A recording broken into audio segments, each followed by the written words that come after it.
Hello friend, welcome to my channel. Friends, आज मैं आपको अपना वो खजाना दिखाने जा रही हूँ जिसको कि मैंने 2 दिसंबर को बनाया था।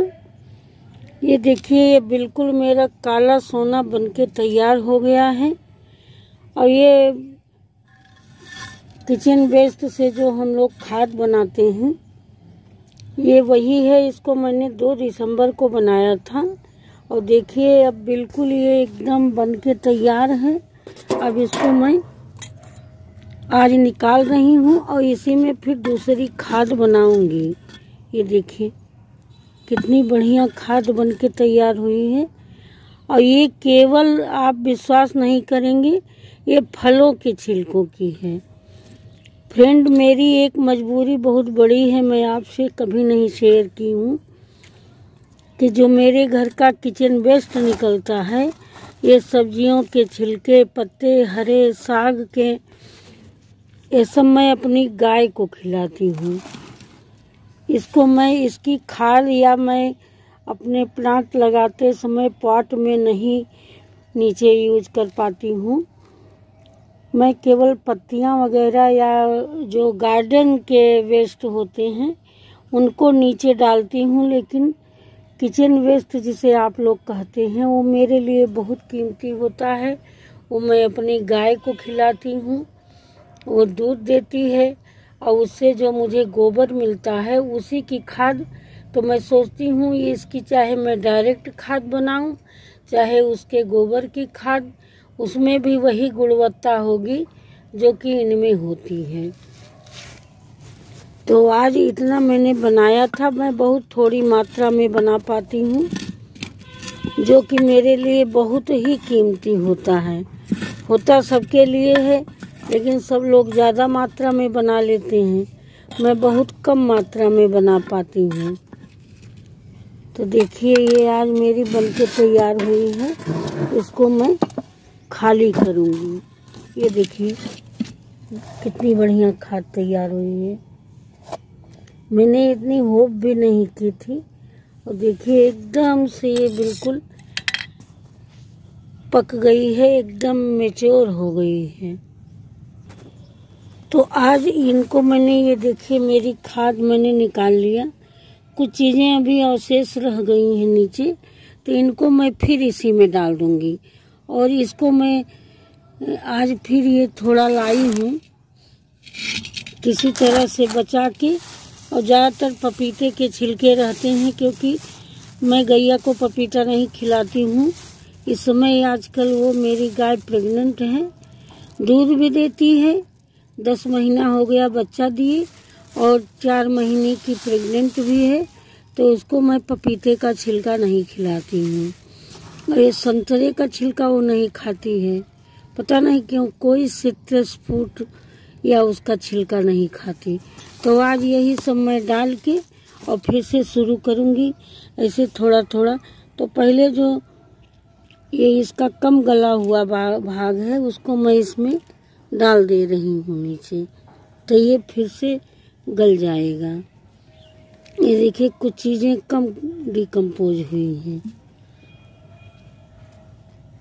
और नीचे ही, ऊपर की तो सारी चीज़ कंपोस्ट बन गई हैं, लेकिन नीचे की कुछ अवशेष बच गए हैं।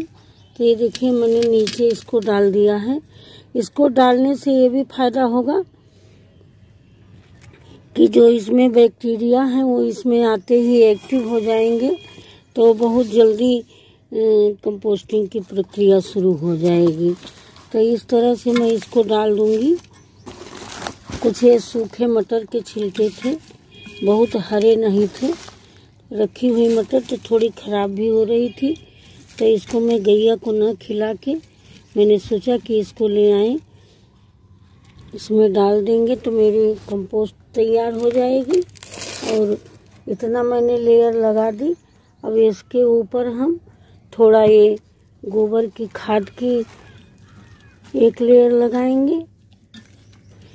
ये खाद और मिट्टी मिलके ही ये कंपोस्टिंग की प्रक्रिया ज़्यादा सही होती है, तो इसलिए खाद डाल दिया। ऊपर से देखिए थोड़ी एक लेयर मिट्टी की मैंने बिछा दी।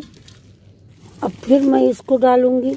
अब ये पपीते का छिलका डालूंगी, ये बहुत गीला है।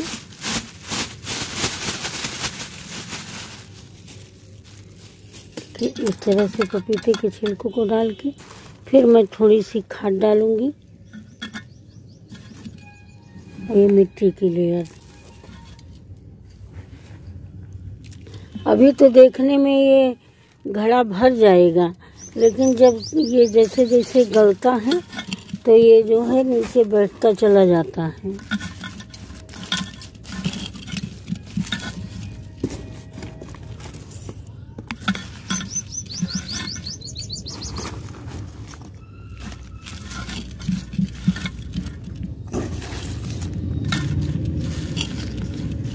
इस तरह से इसकी वेस्ट की भी लेयर लगाइए और बीच में थोड़ी थोड़ी खाद, चाहे आप जो ये आपकी खाद तैयार हुई है इसको डालिए और चाहे जो है गोबर की खाद।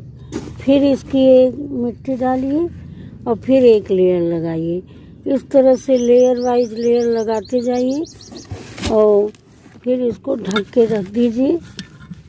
इसमें बहुत जल्दी कंपोस्टिंग की प्रक्रिया शुरू हो जाएगी। और तो गर्मी आ रही है, गर्मी में तो कुछ ज़्यादा ही जल्दी होती है। बल्कि जाड़े में जब मेरी खाद 3 महीने में तैयार हो गई, 3 महीने से पहले ही, अभी जब 2 मार्च आता तब इसको 3 महीना होता। लेकिन देखिए मेरी खाद तैयार। ये कुछ मिर्चे लाल भरने को आए थे तो सड़े हुए थे बिल्कुल, तो वो भी मैं इसी में डाले दे रही हूँ।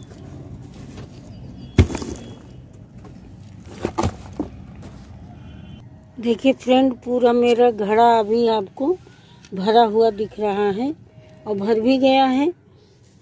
अब इसमें मैं फिर यही खाद ऊपर से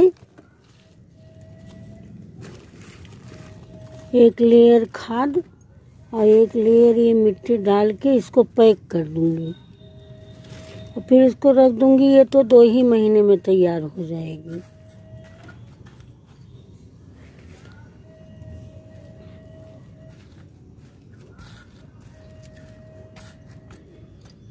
इस तरह से रख के और इसको इसमें ढक के, मिट्टी के पॉट में कोई होल बनाने की, कोई कुछ करने की ज़रूरत ही नहीं रहती। ये पानी को सोखता रहता है और जो रहता पानी अंदर ही अंदर रहता है। इससे हमारे कंपोस्टिंग की प्रक्रिया बहुत सही होती है। और इसके अब 2 दिन बाद मैं इसमें थोड़ा सा गुड़ और दही डाल दूंगी, तो बहुत जल्दी बैक्टीरिया डेवलप्ड होंगे और मेरी खाद जल्दी बन जाएगी। ठीक है दोस्तों, अपनी तैयार खाद जो इतनी मुझे मिल गई है और फिर नई खाद बनाने का वीडियो मैंने शेयर किया। कैसी लगी कमेंट करके ज़रूर बताइएगा। Thank you. Happy gardening. Take care friend.